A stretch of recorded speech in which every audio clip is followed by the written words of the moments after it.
मेज़बान शाइस्ता रज़ा और आप देख रहे हैं आवाम दोस्त। और आज के प्रोग्राम में हम लोग बात करेंगे कि एक तरफ तो जो है वो हम वसाइल का रोना रोते हैं, लेकिन जब हम उसकी जड़ तक जाते हैं तो हम देखते हैं कि उसके बहुत सारे रीजंस हैं जो हमारे सामने आते हैं। और अगर बात की जाए पाकिस्तान की तो हमने देखा है कि जो सबसे बड़ी वजह है वो है बढ़ती हुई आबादी। और जिस खतरनाक हद तक आबादी में इजाफा हो रहा है, उसी तरीके से वसाइल में शदीद कमी आ रही है, जिसकी वजह से लोगों को रोज़मर्रा की ज़िंदगी में शदीद मुश्किलात हो रही हैं और जो उनकी बेसिक नेसेसिटीज़ हैं वो उनको मिल नहीं पा रही हैं। पाकिस्तान में कौन कौन से इदारे हैं जो इस पर काम कर रहे हैं और किस हद तक जो है वो इजाफा हो रहा है, क्या इसको कंट्रोल किया जा सकता है या नहीं किया जा सकता, और पाकिस्तान की आवाम इस बारे में किस हद तक जानती है, ये सब कुछ जानेंगे हम आज के प्रोग्राम में। तो आइए प्रोग्राम का बाकायदा आगाज़ करें। कैसे सर जी आप? जी अल्हम्दुलिल्लाह, आपकी दुआएं। सर जी मुझे बताइएगा, ये जो हम बात कर रहे हैं आज आबादी, जो हमारे मुल्क की आबादी है जो खतरनाक हद तक बढ़ती जा रही है, इस पर क्या कहेंगे आप? बस इसके बारे में यही कहना चाहूँगा कि लोगों को चाहिए कि आबादी पे थोड़ा कंट्रोल करें, ठीक है, क्योंकि हमारी महशत जो है ना दिन ब दिन गिरती जा रही है, ठीक है। हमारे ऊपर इतना कर्जा हो गया कि हमारा जो बच्चा पैदा भी नहीं हुआ ना वो भी कर्जे में डूबा हुआ है, ये तो आपको पता होगा। तो बस इन शॉर्टकट यही है कि बस आबादी पे काबू पाएं और मुल्क की तरक्की। अच्छा, जिस तरीके से हम बात कर रहे हैं ना कि आबादी कम होगी तो वसाइल जो है वो बेहतर तरीके से मिल पाएंगे लोगों को। अब ये बात लोगों को समझ क्यों नहीं आती? क्योंकि हम देखते हैं जहाँ पर ज़्यादा आप कह लें गुर्बत है या तालीम इतनी नहीं है, वहाँ पर हमने देखा है कि बच्चों की तादाद बहुत ज़्यादा है। असल में मेन वजह यह है कि इलिटरेसी है हमारे मुल्क में। इलिटरेसी की शरह बहुत ज़्यादा है हमारे मुल्क में। जब तक इलिटरेसी पे हम लोग काबू नहीं पाएंगे ना, जब तक ये मसला हल नहीं होगा। सबसे अहम मसला ये है कि हमारे मुल्क में तालीम मुफ्त होनी चाहिए और सेहत मुफ्त होनी चाहिए। ये दो चीज़ें अगर मुफ्त हो गई ना तो हमारा ऑटोमेटिकली आबादी का मसला भी हल हो जाएगा, ठीक है। आबादी के ऊपर कंट्रोल हो जाएगा, क्योंकि हर शख्स जब पढ़ा लिखा हो जाएगा तो उसको शऊर आएगा, तो वो क्या करेगा कि वो आबादी पे कंट्रोल करेगा, वो बच्चे कम पैदा करेगा। वो वैसे तो अल्लाह की देन है, ठीक है, इसमें हम दो राय नहीं है, लेकिन ये है कि हमारे अपने हाथ में भी है, ठीक है, कि हम अपने आबादी पे कंट्रोल रखें, ठीक है। वो जाहिर सी बात है तालीम से ही आएगा शऊर। भाई भाई, क्या नाम है आपका? खालिद हुसैन। खालिद हुसैन साहब, कितने बच्चे हैं आपके? तीन बच्चे हैं। अच्छा, अगर हम देखें नॉर्मली कहा यह जाता है कि जब आपकी शादी होती है आप फैमिली प्लानिंग करते हैं। हमने देखा है नॉर्मली लोग फैमिली प्लानिंग्स नहीं करते। ये तो अभी मुल्क के हालात की वजह से आप बोल रहे हो कि गवर्नमेंट मतलब आबादी कम करनी चाहिए। ये पहले कोई हुआ है हमारे मुल्क में? कोई ऐसी डिसिप्लिन कोई गवर्नमेंट ने कोई लोगों को फैसिलिटी दी नहीं। अभी तो मुल्क भी पीछे चला गया है। तो अभी लोगों को कह रहे हैं कि बच्चे कम पैदा करो, कल बोलेंगे कि दो रोटी की जगह एक रोटी खाओ, फिर बोल देंगे कि भाई बस बाप को मारो तुम ही जिंदा रह जाओ, फिर तुम काम कर रहे हो, वो बुजुर्ग हो गया, क्या करेंगे? ये गवर्नमेंट को बंदों को सहूलत देनी चाहिए। अभी आबादी कम ज्यादा करने से मेरे ख्याल में ये तो नहीं हो सकता। देखें ना, आबादी इतनी ज्यादा है हमारे। अब कराची की बात कर लें जी, कराची में जितनी आबादी है, आपको लगता है उस तरीके से पानी मिल रहा है, उस तरीके से ना गैस मिल रही है ना और खुद भी माँ बाप खुद भी अपने बच्चों को बेहतर जिंदगी नहीं दे पा रहे। वो तो आपकी बात सही है कि चलो आबादी तो खैर बंदे को अपनी इसके जैसे जो तनख्वाहदार बंदा है उसके लिए तो बच्चे 10-10, 8-8 बंदे मुश्किल से पढ़ रहे हैं, मैं वो समझ सकता हूँ। लेकिन अभी गवर्नमेंट बोल रही है या आप चैनलों पे चला रहे हो कि आबादी कम होनी चाहिए, तो मुल्क को तो गवर्नमेंट को भी तो होना चाहिए कि लोगों को कुछ फैसिलिटी दे। बस उनको ही सारा आवाम पे बोझ की आबादी कम करो, लाइट कम चलाओ, गैस कम चलाओ, रात को खाओ, दिन का भूखा सो जाओ।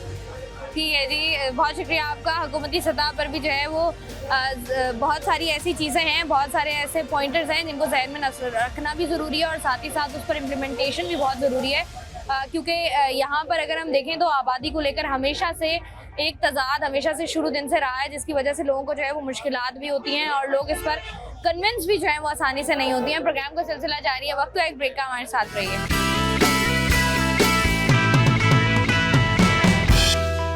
वेलकम बैक जी। आज के प्रोग्राम में हम लोग बात कर रहे हैं बढ़ती हुई आबादी के हवाले से और बढ़ती हुई आबादी की वजह से क्या क्या मसाइल हैं जिनका सामना जो है वो हमें करना पड़ा है। अस्सलाम वालेकुम सर जी। सर जी, कैसे हैं आप? अल्हम्दुलिल्लाह। क्या करते हैं आप? हम ये सिविल सेक्रेटरी में होते हैं। सिंध सेक्रेटरीट में होते हैं। अच्छा, ये बताएं कि बच्चे कितने हैं आपके? बच्चे अल्हम्दुलिल्लाह 4 हैं। 4 हैं। अच्छा, ये हमने देखा है कि जिस तरीके से हम अगर नॉर्मली कराची के हालात देखें और हम जिस भी ऐसे इलाके में जाएं जहाँ पर सूरत हाल ज़रा थोड़ी ज़्यादा ख़राब है, वहाँ पर बच्चों की तादाद बहुत ज़्यादा है। अब माँ बाप बच्चों को बेहतर ज़िंदगी भी नहीं दे पाते और आबादी बढ़ने की वजह से वसाइल की भी कमी है। आप क्या कहेंगे इस पर, आपकी क्या सोच है? हमारे तो ये सोच है, तो बच्चे अलहमदुलिल्लाह जो होते हैं तो बंदा थोड़ा मेहनत करे तो हर चीज़ है भाई, मेहनत नहीं करेगा तो फिर तो कुछ नहीं होगा। मतलब एक बंदा है दिहाड़ीदार है, अब एक दिहाड़ीदार पैसे कमा रहा है, अब उसकी दिहाड़ी 1000 रुपये है और उसके घर में 8 बच्चे हैं, तो पूरा तो किसी तरीके से भी नहीं हो सकता। उसका गुजारा नहीं हो सकता, मजदूर का नहीं हो सकता। तो आपको क्या लगता है कि जैसे हमने देखा है जिनके पास अच्छे खासे पैसे हैं, जो ज़रा फाइनेंशियली स्टेबल है, उनके हमने देखा है 2 बच्चे होते हैं, 3 बच्चे होते हैं, 1 बच्चा होता है।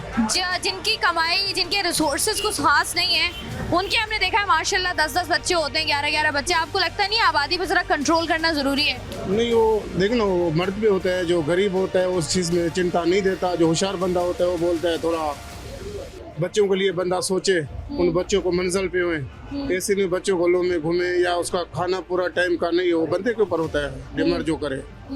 जी, आपको लगता है कि आवाम को जो है वो थोड़ी अवेयरनेस देने की ज़रूरत है इस मामले में? जी जी, आवाम को ज़्यादा डिमांड है। ठीक है जी, बहुत शुक्रिया। अंकल जी, क्या करते हैं आप? ये मैं चाय बेच रहा हूँ। कितने बच्चे हैं आपके? माशाल्लाह 4 बच्चे। 4 बच्चे हैं आपके। अच्छा, बच्चे बड़े हैं या भी छोटे हैं? 2 छोटे हैं, एक बच्ची बड़ी है। ठीक है। अच्छा, ये जिस तरीके से हम देख रहे हैं आजकल मसाइल बहुत ज़्यादा हैं, वहीं पर हम देख रहे हैं आबादी बहुत ज़्यादा बढ़ रही है। आपको लगता है कि आबादी को जो है वो कंट्रोल करना चाहिए या नहीं? आपको लगता है बच्चे जितने भी हो रहे हैं अच्छे हैं? नहीं, अभी जो ये सूरत हाल चल रही है महंगाई की वजह से, तो उस हिसाब से मेरी तो यही कहना है कि जो है ना आबादी कम करनी चाहिए। आबादी कम होनी चाहिए। अच्छा, ये जो हम लोग देख रहे हैं कि आजकल के दौर में जिस तरह महंगाई है, आपको क्या लगता है कि कितने बच्चे आपके हों तो आप उनको एक अच्छी ज़िंदगी दे सकते हो? मैं तो शुक्र अल्लाह पाक का करता हूँ कि ये 4 बच्चे मेरे लिए काफ़ी है, क्योंकि अभी इतनी उम्र भी नहीं है, यही मसला है। और इतने अखराजात बढ़ गए हैं, महंगाई बढ़ गई है, ऐसा हर आए दिन महंगाई बढ़ रही है। अब गरीब बंदा डेली का 2000 कमाने वाला है, वो घर के अखराजात कहाँ से पूरे करेगा? घर का मकान है, किराए का मकान है, चलो फर्ज कर लो अपना ही मकान है, सही है, तो उसमें वो अखराजात पूरे नहीं कर सकता, अफोर्ड नहीं कर सकता, और दिन ब दिन उसकी जो है ना वो टेंशन बढ़ती जाएगी, वो परेशानी रहेगा। ऐसा है जी, परेशानियां जो हैं वो महंगाई के साथ साथ परेशानियों में भी जो है वो इजाफा ही होता जाता है, जिसकी वजह से लोगों को मुश्किलात होती है। शादी वादी हुई है? जी हुई है, अल्हम्दुलिल्लाह जी। कितने बच्चे हैं? माशाल्लाह 4 है। 4 हैं बच्चे। अच्छा, बच्चे छोटे ही होंगे? नहीं, माशाल्लाह जवान है। जवान है। कितने साल का है सबसे बड़ा बच्चा?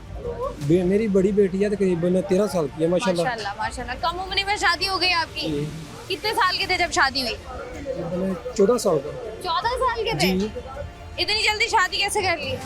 मेरी मुसलसल लव मैरिज हुई है, अपने टीचर के साथ ही हुई है।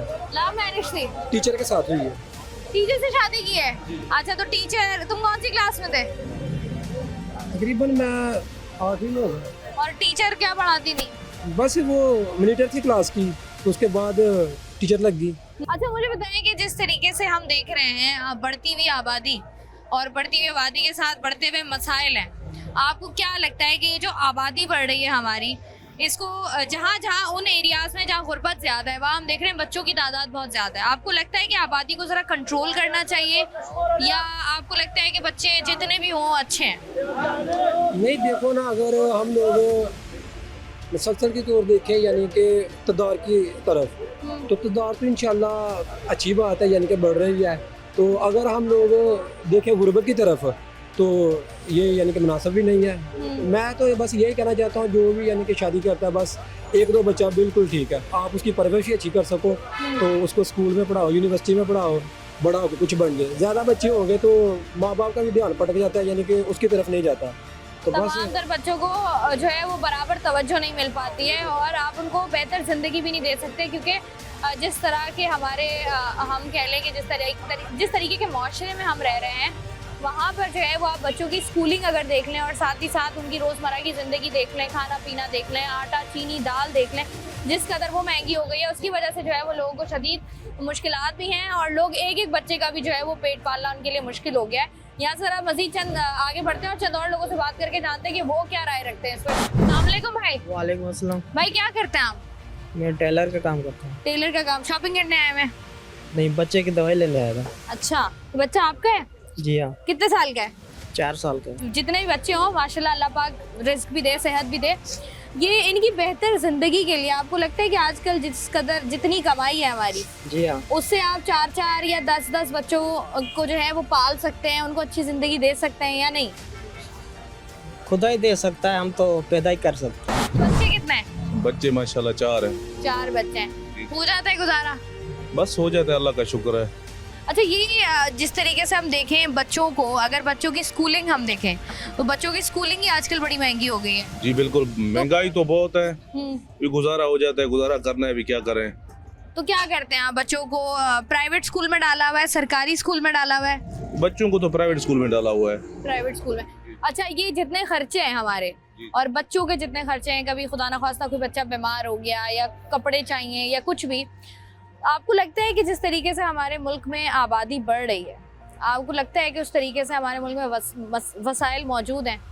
नहीं, वसाइल तो नहीं है, बस अल्लाह ही मालिक है, अभी क्या कह सकते हैं। अभी अब बहुत मुश्किल है अभी गुजारा करना, घर चलाना बहुत मुश्किल हो गया है। तो आपको लगता है कि ज़रा आबादी पे कंट्रोल होना चाहिए या नहीं? जी बिल्कुल होना चाहिए, आबादी पे बिल्कुल होना चाहिए। क्या लगता है आपको आजकल के दौर में कितने बच्चे हैं जो आप कहते हैं कि ये इतने बच्चे हों तो सुकून से एक अच्छी ज़िंदगी गुजर सकती है और बच्चों की ज़िंदगी भी बेहतर हो सकती है?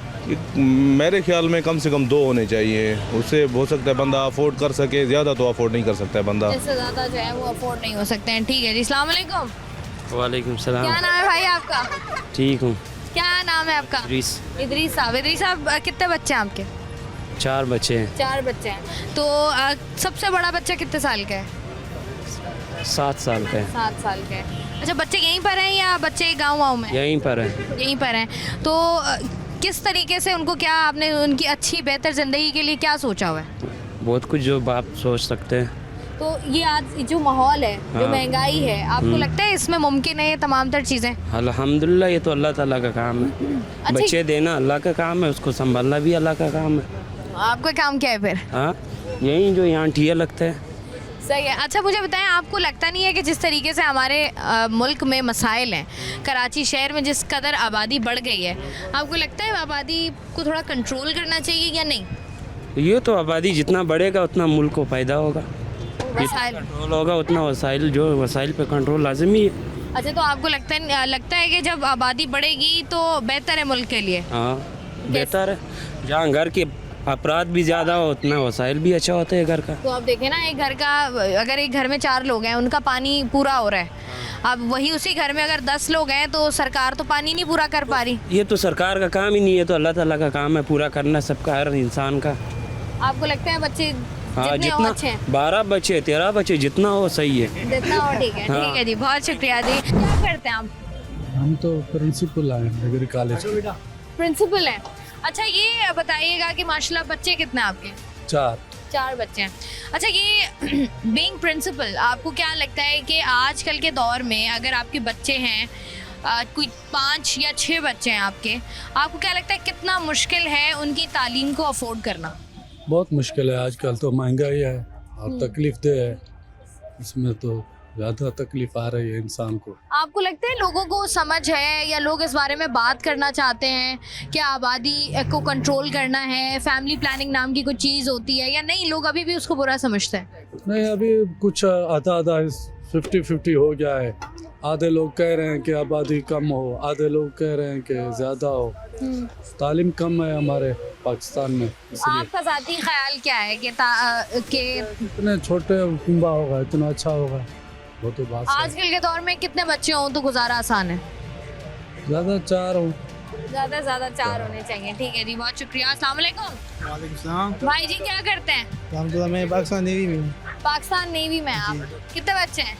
मेरे शादी नहीं की अभी तक। शादी नहीं की? क्यों, कब करनी है? करेंगे इंशाल्लाह अभी। क्या वजह, शादी क्यों नहीं हो रही? शादी बस करेंगे, अभी फिलहाल मूड नहीं है अपना। कब मूड बनाओगे? बस अभी इंशाल्लाह करेंगे साल बाद। इस साल, अगले साल में? ये जो साल है नया, इसमें हो जाएगी? इसमें हो जाएगी इंशाल्लाह। नए साल में हो जाएगी। ठीक है, तो क्या सोचा है आगे ज़िंदगी में, क्या कर रहे हैं? फैमिली होगी आगे, कितने बच्चे होने चाहिए, क्या कैसी ज़िंदगी हो बच्चों की, क्या कुछ सोचा है इस बारे में? ये बच्चे बस 2-3 होने चाहिए बस, आगे इंशाल्लाह बच्चों का मुस्तकबिल सोचेंगे, अभी सोचा नहीं है आगे इंशाल्लाह। जब यही पर जाएंगे ज़्यादा सोचेंगे। अच्छा, यहाँ पर जो आप देखते हैं, नॉर्मली हम देख रहे होते हैं कि कुछ बहुत सारी फैमिलीज कराची में ऐसी भी हैं जिनके 12-12 बच्चे होते हैं, 10-10 बच्चे होते हैं। आपको लगता है वो अपने बच्चों को एक बेहतर ज़िंदगी दे सकते हैं? नहीं, बेहतर ज़िंदगी नहीं दे सकते, बस गुजारा कर लेते हैं। बाकी ऐसा बेहतर ज़िंदगी देख दो कि पत्नी को पूछा सकती है। तो आपको लगता है कि आबादी जो है वो कम होनी चाहिए? कम होनी चाहिए। क्या करते हैं आप? मैं इधर बिललैंड में होता हूँ। कहाँ होता है? बिललैंड पोस्ट अच्छा, ठीक है। मुझे बताएं कि बच्चे कितने माशाल्लाह आपके? 6 बच्चे हैं। 6 बच्चे हैं आप। सबसे बड़ा बच्चा कितने साल का? 24 साल की बेटी है। 24 साल की बेटी है माशाल्लाह। और सबसे छोटा? सबसे छोटा 12 साल की है। 12 साल का है। अच्छा, ये मुझे बताएं कि आपकी क्या ख्वाहिश शुरू से थी बच्चे ज़्यादा हों? क्योंकि कुछ लोग ऐसे होते हैं जिनको रौनक ज़्यादा चाहिए होती है। बस रब की देन है जी, ये अल्लाह पाक ने दी है ताकि है। ठीक है। अच्छा, आजकल के दौर में आपको लगता है कि बच्चे बहुत ज़्यादा हों तो उनको संभालना या उनको बेहतर ज़िंदगी देना मुश्किल हो जाता है? मुश्किल हो रहा है। आपको क्या मुश्किलात आती हैं, ज़रा वो बताएं। लाजमी है, वसाइल यही मसले हैं। मतलब अगर एक बच्ची को है तो कोई वो नहीं है, मगर दौर ऐसा चल रहा है महंगाई का। मतलब जहाँ पर एक बच्चे को कपड़े लेके देने, अब आपको माशाल्लाह 6 को लेके देने हैं। लाजमी है। तो वो तो मेरे ख्याल से ईदों पे पूरे हो जाते होंगे। हाँ, फिर क्या होता है? लड़ाइयाँ होती हैं? बस बहुत ज़्यादा है, गुजारा करना होता है, कुछ लड़ाइयाँ होती हैं, कुछ कंप्रोमाइज़ करते हैं। मैंने देखा है कि अगर ज्यादा बड़ी फैमिली हो तो कराची में लोग किराए पे घर भी नहीं देते। नहीं देते हैं। तो क्या कहते हैं? तुम्हारे अफराद ज़्यादा हैं। पानी का ज्यादा इस्तेमाल होगा, बिजली का ज्यादा इस्तेमाल। फिर क्या करते हैं? अपना घर है आपका? नहीं, मेरा भी किराए का है। आपका भी किराए का है। तो मिल गया आपको आसानी से? मुश्किलात हुई थी? मालिक मकान अच्छा मिल गया मेरा। ठीक है जी। अच्छा, आपका वैसे पर्सनल ओपिनियन क्या है? बच्चे 2 ही अच्छे या बच्चे जितने मर्जी हो? दौर चल रहा है तो 2 ही अच्छे। 2 ही अच्छे। ठीक है जी, बहुत शुक्रिया। आज के प्रोग्राम में जी हम लोग बात कर रहे हैं कि अगर आबादी के लिहाज से देखा जाए, जिस कदर कराची शहर में और पूरे पाकिस्तान में वैसे तो, लेकिन अगर कराची शहर की बात की जाए, जिस तरीके से आबादी बढ़ रही है और जिस तरह से लोग जो हैं वो यहाँ पर गुजारा करने की कोशिश कर रहे हैं। हमने देखा है कि यहाँ पर बहुत सारे गोठ भी आबाद हैं, यहाँ पर बहुत सारी कच्ची आबादियाँ भी हैं जहाँ पर बहुत बड़ी तादाद में फैमिलीज़ जो है वो रहती भी हैं और बहुत सारे मसाइल हैं जिनका सामना उनको डेली बुनियादों पर करना पड़ता है। जैसे मैं अभी बात करी थी, अगर कराची शहर में आप किराए पर घर लेने जाते हैं तो आपके अफराद 4 अफराद से ज़्यादा लोग हों या 4 से 5 अफराद से ज़्यादा लोग हों तो लोग किराए का घर नहीं देते, क्योंकि लोगों को ये लगता है कि इससे बहुत सारे उनके एक्सपेंसेस बढ़ जाते हैं। अगर कोई शादी ब्याह है, अगर कोई ईद त्यौहार है, वहाँ पर भी अगर आप घर से निकलते हैं तो आपको जहाँ पर 2 बच्चों की शॉपिंग करनी है, वहीं पर अगर आपको 8 से 10 बच्चों की शॉपिंग करनी पड़ती है तो ये आपकी बोझ पर भी जो है वो एक इजाफी बोझ के तौर पर लोग इसको लेते हैं। और डेली बुनियादों पर अगर हम देखें, आप तालीम का हुसूल मुश्किल हो जाता है, आप अपने बच्चों को बेहतर तालीम नहीं दे पाते हो, आप उनको एक अच्छी ज़िंदगी नहीं दे पाते हो और अक्सर हमने ऐसा देखा है कि एहसास कमतरी का शिकार होते हैं बच्चे। और ना सिर्फ एहसास कमतरी का, हमने ये भी देखा है कि अगर आप जाएं, बहुत बड़ी तादाद में आपको बच्चे सड़कों पर इलाकों में नज़र आ रहे होते हैं, क्योंकि आप उस तरीके से बच्चों पर फोकस नहीं कर पाते हैं जिस तरीके से नॉर्मली पेरेंट्स को जो है वो करना चाहिए। हुकूमत इस पर क्या कर रही है, किस तरीके से इसकी अवेयरनेस मुमकिन है, इस पर भी बात करेंगे, लेकिन यह वक्त तो एक ब्रेक का हमारे साथ रहिए।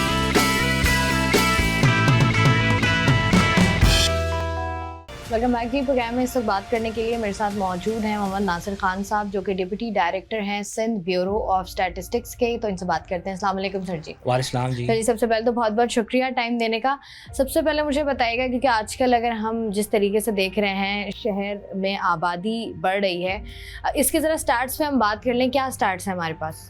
अच्छा जी, स्टैटिस्टिक्स ये कहती है कि 2023 का जो हमारी मरदमशुमारी हुई थी, डिजिटल मरदमशुमारी, उसके मुताबिक सूबा सिंध की आबादी कोई 5.5 करोड़ के लगभग है, जबकि यही आबादी 2017 का जो हमारा सेंसस हुआ था, मरदमशुमारी हुई थी, उसमें तकरीबन 4 करोड़ 70 लाख है।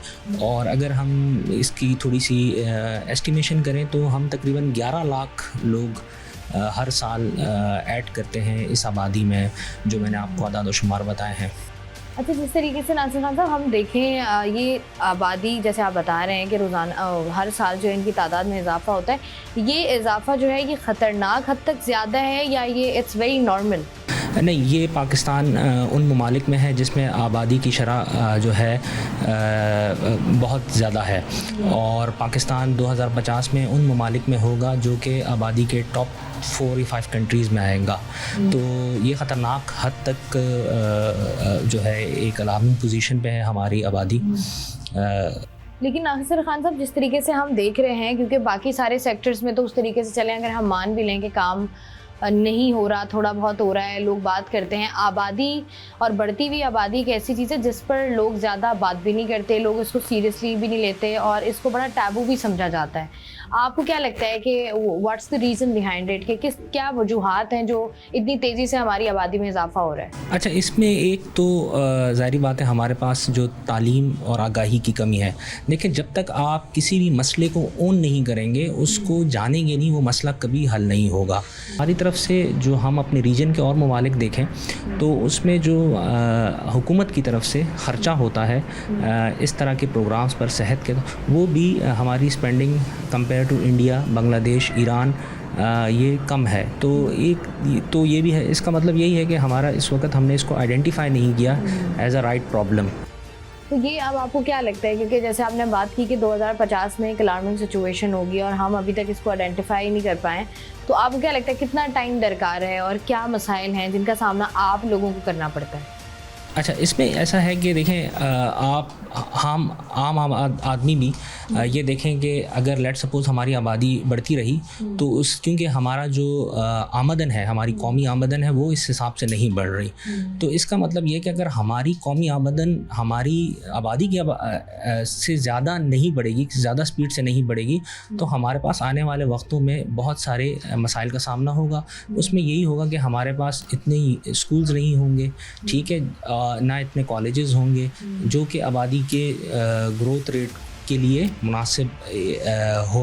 प्लस ये है कि देखें, जो हमारे कुदरती वसाइल है वो भी हमारे पास लिमिटेड है। जैसे पानी है, अब पानी अगर चाहे अंडरग्राउंड वाटर है या ग्लेशियर से है, वो एक ख़ास लिमिटेड है, लेकिन अगर उसकी कंजम्पशन हम उस आबादी को करें जो तकरीबन कोई 31 करोड़ की आबादी हो, तो उसमें वो रिसोर्सेज तो डिप्लीट करेंगे फास्टर पेस से। फिर हमारे पास बहुत ज़्यादा मसले आएंगे, सोशल मसले आएंगे और मसाइल आएंगे। अच्छा, आपको क्या लगता है, आखिर में ये भी बता दीजिएगा नासिर खान साहब, कि आप पर्सनली आपको क्या लगता है कि ये जो मसाइल है, क्योंकि हमने देखा है कि हमारी जो जितनी भी आम आवाम है बेसिकली वो इस बात से अवेयर ही नहीं होती कि अगर इस तरह का कोई भी मसला है या कोई भी वो किसी किस्म की इन्फॉर्मेशन लेना चाहते हैं तो उनको नहीं पता कहाँ कौन सा इदारा मौजूद है, कौन से डॉक्टर्स मौजूद हैं या क्या इसका है। वो ज़रा बता दीजिएगा कि कौन कौन से इदारे हैं, सेहत आमा के इदारे हो गए, बाकी इदारे हो गए जिस पर काम कर रहे हैं, और आपको पर्सनली क्या लगता है कि किस तरीके से इसकी अवेयरनेस जो है वो आम आवाम तक पहुँचाई जा सकती है? अच्छा, इसमें यह है कि हमारे पास जो डिपार्टमेंट्स हैं, पॉपुलेशन वेलफेयर डिपार्टमेंट है, वो बुनियादी तौर पर जो आबादी के इश्यूज़ हैं, हेल्थ रिलेटेड इश्यूज़ हैं, हेल्थ डिपार्टमेंट है, और वहाँ डॉक्टर्स हैं जो कि रहनुमाई देते हैं। कुछ हमारे पास इश्यूज़ एक्सेसिबिलिटी के भी होते हैं बाज़ वक्त। दूसरा ये है कि देखें, जब भी इंसान की बेसिक कुछ रिक्वायरमेंट्स होती हैं, वो सबसे फर्स्ट प्राइवेटाइज बेसिक रिक्वायरमेंट्स को ही करता है, और उसके बाद जो है वो सेहत के और जो मसाइल हैं उनकी तरफ आता है। तीसरी जो मसला है कि हमें अपने जो एजुकेशन का सिलेबस है उसमें हमें इस चीज़ को इंक्लूड करना चाहिए कि वाई इट इज़ इम्पॉर्टेंट। लेकिन और चौथी ये चीज़ है कि फैमिली में भी अब हम इसको एज अ टैबू नहीं लेना चाहिए। We have to be open to discuss कि जी आप अपने बच्चों के साथ या उनके साथ इसको ओपनली डिस्कस करें कि जी this is an issue and how you have to move further. ये 4-5 ऐसी चीज़ें हैं जिसमें हम अगर अमल करें या हम इस पर थोड़ा फोकस देखें तो ये चीज़, तो हम ये नहीं कह सकते कि देखें हम की आबादी को हमें बिल्कुल वो करना है, हमें बैलेंस अप्रोच रखना है, हमें अपने वसाइल के हिसाब के साथ ही आगे चलना है। ठीक है जी, बहुत बहुत शुक्रिया। नासिर खान साहब हमारे साथ मौजूद थे, जो कि डिप्टी डायरेक्टर हैं सिंध ब्यूरो ऑफ स्टैटिस्टिक्स के, और जिस तरीके से बता रहे थे कि जो स्टार्ट्स हमारे सामने आते हैं और जो आ रहे हैं और जिस ख़तरनाक हद तक आबादी में इजाफा हो रहा है, वही बुनियादी चीज़ जिसको हम हमेशा डिस्कस करते हैं कि वसाइल की कमी है हमारे मुल्क में, और जिस तरीके से वसाइल की एक तो कमी है और जिस तरीके से आवाम को ट्रीट किया जाता है, जिस तरीके से आवाम को फैसिलिटेट किया जाता है, वो भी सहूलियात बहुत कम हैं। और उस पर जो है वो आप अगर बेहतर तरीके से रहनुमाई लेकर किसी भी चीज़ की आगे बढ़ते हैं अपनी ज़िंदगी में, तो ही आपके लिए भी बेहतर होता है और दूसरों के लिए भी बेहतर होता है। प्रोग्राम का सिलसिला जारी है, यहाँ पर वक्त है एक ब्रेक का।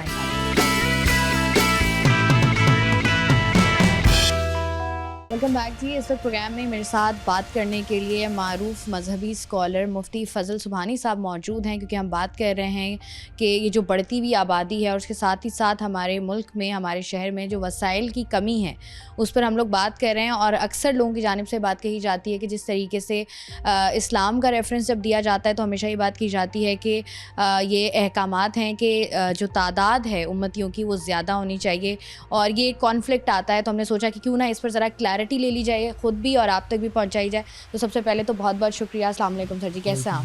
अल्हम्दुलिल्लाह। उम्मतियों की तादाद क़यामत के रोज़ ज़्यादा होनी चाहिए, इस पर आप मुझे बताएं कि क्या असल बात है, हकीकत क्या है? नहमदुहु व नसल्ली अला रसूलिहिल करीम। देखिए, बुनियादी तौर पर इस्लामी तालीमात को लोग अपने मफाद के लिए तोड़ मरोड़ कर पेश करते हैं।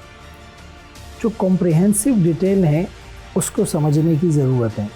ख़ुद रसूलुल्लाह सल्लल्लाहु अलैहि वसल्लम ने फ़रमाया कि तज़व्वजुल वदूदल वलूद, ऐसी ख़वातीन से शादी करो जो मोहब्बत करने वाली और औलाद जनने के काबिल हैं।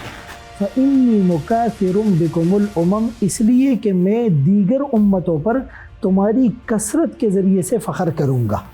क़यामत के दिन जहाँ दीगर अम्बिया की उम्मतें होगी तो सबसे ज़्यादा तादाद रसूलुल्लाह सल्लल्लाहु अलैहि वसल्लम की उम्मत की होगी। इसी तरह कुरान करीम से भी ये बात साबित होती है कि वला तक़्तुलू औलादकुम खशियत इमलाक, अपनी औलादों को भूख के डर से कत्ल न करो। नहनु नर्ज़ुकुहुम व इय्याकुम, आने वाली नस्लों के रिज़्क़ का इंतज़ाम हमने तुम्हारे रिज़्क़ से भी पहले कर लिया है। अच्छा मुफ्ती साहब, जैसे आपने बात की ना, अगर हम देखें अक्सर व बेशतर ये कहा जाता है कि बच्चे दो ही अच्छे। आजकल के दौर में लोग इस बात से परेशान होते हैं कि किस तरीके से उनको बेहतर ज़िंदगी देंगे, बेहतर तालीम देंगे, क्योंकि हम यूजुअली देखते हैं कि अगर जिस माशरे में हम लोग रहते हैं, अगर किसी के 7 से 8 बच्चे हों तो उनको किराए पे घर नहीं मिलता। उनको लोग जब भी उनसे पूछते हैं आपके बच्चे कितने हैं, वो कहते हैं 8। तो लोग उनको बड़ा वो करते हैं, अजीब सी नज़रों से लोग देखते हैं। तो फिर इसको आप किस तरीके से देखेंगे कि हम एक ऐसे माशरे में रह रहे हैं जहाँ पर बच्चों की बहुत बड़ी अगर तादाद हो तो उसको ज़रा बहुत ज़्यादा अच्छा नहीं समझा जाता। उसको लोग कंसिडर करते हैं कि ये पढ़ा लिखा नहीं है, इसको तालीम की कमी है, इस वजह से ऐसा है। देखिए, किसी भी चीज़ के 2 पर्सपेक्टिव होते हैं, या जिसे हम कहते हैं वेरियस एस्पेक्ट के साथ हमने चीज़ों को देखना है। एक तरफ तो अगर किसी के 7-8 बच्चे हैं तो उनकी तालीम व तरबियत नहीं हो रही, लेकिन दूसरी तरफ कहीं पर 2 बच्चे हैं वो उनकी कफ़ालत भी सही नहीं कर रहे हैं। इसीलिए इसका इन्हिसार माँ बाप के ऊपर होता है, वो कितने विजनरी हैं और कितने एनलाइटेंड हैं और कितने अप टू डेट हैं और कितना आदे हाजिर का लम्स उनकी ज़िंदगी में है। इसी तरह अगर आप समझते हैं कि भाई ये खातून अगर ज़्यादा बच्चे पैदा होंगे तो इसकी अपनी ज़िंदगी ख़तरे में पड़ जाएगी, और एक दीनदार डॉक्टर जिसको शरीयत का भी पता है और मेडिकल के वो नशेब व फराज से भी वाकिफ़ हैं, तो उसकी रोशनी और उसकी इंस्ट्रक्शन में उसमें कमी जो है वो हो सकती है, वक्फ़ा हो सकता है। आपने जैसे हमें जो है वो ऑन बोर्ड लिया, उलमा से राय ली जाए, उलमा से मुशावरत की जाए, मुफ्तियान से फतवे लिए जाए, तो ज़ाहिर है ये एक इस्लामी मुआशरा है। और इंशाअल्लाह इफ़ाम और तफ़हीम के साथ और डायलॉग के साथ हम जो एक पॉजिटिव मैसेज दुनिया को दे सकते हैं तो वो शायद एक तरफ़ा और वन साइडेड ना हो। बिल्कुल ऐसा ही है। साहब ये भी बताइएगा, जिस तरीके से हम देख रहे हैं कि एक तो हमारी इस्लामी तालीमात है जिनको फॉलो करना हमारे ऊपर फ़र्ज़ है, दूसरी तरफ जो आप जिस दौर में रहते हैं, वो जो भी दौरे हुकूमत हो, उनकी तरफ से भी सोसाइटी में बेहतर ज़िंदगी गुजारने के लिए कुछ रूल्स बनाए जाते हैं, कुछ तरामीम की जाती हैं। अब जिस तरीके से अगर हम कराची शहर की बात करें, जिस तरीके से यहाँ पर आबादी बढ़ रही है, हमारे यहाँ वसाइल की कमी है, पानी हमारा पूरा नहीं हो रहा, गैस हमारे पास मौजूद नहीं है, बिजली की कमी, शॉर्टफॉल हमें उसका सामना करना पड़ता है। सबसे बड़ा मसला हमें आता है जिस तरीके से हम लोग देख रहे हैं कि सीवरेज की लाइंस हैं और बुनियादी तौर पर ये कहा जाता है कि चूँकि आबादी बहुत ज़्यादा बढ़ गई है, इस वजह से ज़रूरियात को पूरा नहीं किया जा सकता। तो क्या इस तरह होता है कि जो भी दौरे हुकूमत हो वहाँ पर जो भी चीज़ें हैं उनमें थोड़ी सी तरामीम की जा सकती हैं, बदलाव किया जा सकता है और आपने उसको मानना है या आपने उसको फॉलो करना है? जैसे आजकल जैसे आप भी बात करें मगरबी ममालिक में भी हम देखें बच्चे दो ही अच्छे, वो वाला स्लोगन है कि आप बेहतर कर लें। लेकिन ये अगर हमारी हुकूमत हमें कहती है या हुकूमत की तरफ से इस तरह के इनिशिएटिव्स लिए जाते हैं तो आपको लगता है कि फॉलो उसको करना चाहिए लोगों को या नहीं? देखें, जहाँ तक लोड शेडिंग की, गैस शॉर्टेज की या पानी की या सीवरेज लाइंस की या एयर पोल्यूशन की, नॉइस पोल्यूशन की, इग्नोरेंस ऑफ लॉ की जितनी भी सूरत हाल है, तो मेरे ख़्याल में इसकी वजह बढ़ती हुई आबादी नहीं है, इसकी वजह हमारे हुक्मरानों का करप्शन, बदनवानी और लूट मार है। आप मुझे ये बताएं, आज से 20-30 साल पहले हम भी शहर कराची में थे, आप लोग भी थे, उस वक़्त भी यही मसाइल थे। अगरचे उसकी जुज़ियात में थोड़ा सा फ़र्क हो सकता है, तो मालूम ये हुआ कि जब तक ये अरबों रुपए की करप्शन ख़त्म नहीं होगी, अभी 1 अरब 40 करोड़ रुपए सुई गैस वालों ने दिए हैं और लियारी के अंदर गैस लाइनें बिछाई जा रही है। 1 साल पहले गलियाँ बनाई गई, रोड बनाए गए, अब दोबारा जो है ना खुदाई और तोड़ फोड़ और तखरीब का काम शुरू हुए। तो सिर्फ एक पार्टी दूसरी पार्टी को नीचा दिखाने के लिए इस तरह के मामलात और हरबे इस्तेमाल करते हैं।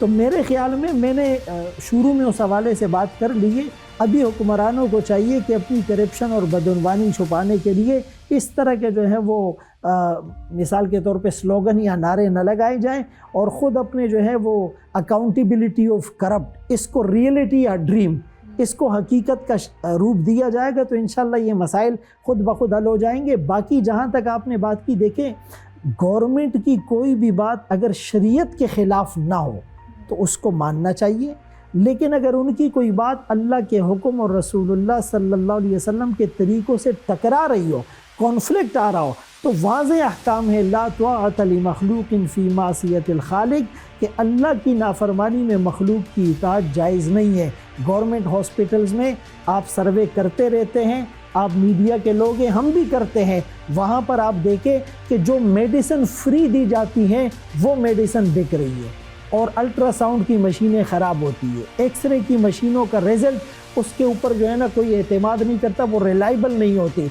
इंजेक्शन हमारे सामने स्टोरों पर जाकर बेचे जाते हैं और आए दिन ये केसेस मीडिया की जीनत बनते हैं, लेकिन उन चीज़ों पर कंट्रोल के बजाय इस तरह के मौज़ूआत को इशू बना लेना, ये मेरे ख्याल में नाइंसाफ़ी। ठीक है जी, बहुत बहुत शुक्रिया। हमारे साथ मुफ्ती फ़ज़ल सुबहानी साहब मौजूद थे और जिस तरीके से हम लोग बात कर रहे थे कि हमने हमेशा देखा है कि बहुत सारी ऐसी चीज़ें हमारे इर्द गिर्द हो रही होती हैं, बहुत सारे ऐसे सोशल इश्यूज़ होते हैं और हमें पता ही नहीं होता। हम बच्चे होते हैं, फिर जवान हो जाते हैं, फिर बड़े हो जाते हैं और सारी ज़िंदगी अक्सर ऐसा होता है कि लोग जो हैं वो गलत वज़ू कर रहे होते हैं, उनको वज़ू करने का सही तरीका नहीं आता, उनको गुस्ल करने के तरीके नहीं पता। बहुत सारी ऐसी चीज़ें हैं जिनके बारे में जानना बहुत ज़रूरी है, क्योंकि हम इर्द गिर्द के बहुत सारे ऐसे मामला जानने की कोशिश कर रहे होते हैं जो कि ज़रा मुश्किल होते हैं, जो आसान चीज़ें हैं उनकी तरफ हम नहीं जाते। और यहाँ पर ना सिर्फ उलमा कराम का बल्कि हमारा भी एक फ़र्ज़ भी बनता है कि वो इन्फॉर्मेशन, क्योंकि बहैसियत मुसलमान हमारी भी कुछ ज़िम्मेदारियाँ हैं और कुछ फ़राइज़ हैं जिनको हमने पूरा करना है। तो जब तक हमें उसके बारे में सही इन्फॉर्मेशन नहीं होगी तब तक हम उस चीज़ को बेहतर तरीके से जो है वो परफॉर्म नहीं कर पाएंगे। आबादी के लिहाज से हमने हमेशा देखा है कि एक कॉन्फ्लिक्ट रहा है, तो हमने सोचा कि क्यों ना एक राय आती है आवाम की जानिब से उसको भी सामने रखा जाए और वो राय जो कि उलमा कराम की जानिब से आती है उसको भी सामने रखा जाए और फिर ये फ़ैसला आप पर छोड़ा जाए कि आप जो हैं वो कौन सा रास्ता इख्तियार करते हैं और आप अपनी मालूमात में जो है वो किस हद तक इजाफ़ा करते हैं। मैं हूँ आपकी मेज़बान शाइस्ता रज़ा। प्रोग्राम से मुझे दें इजाज़त, अपना रखिएगा ख्याल। अल्लाह हाफ़िज़।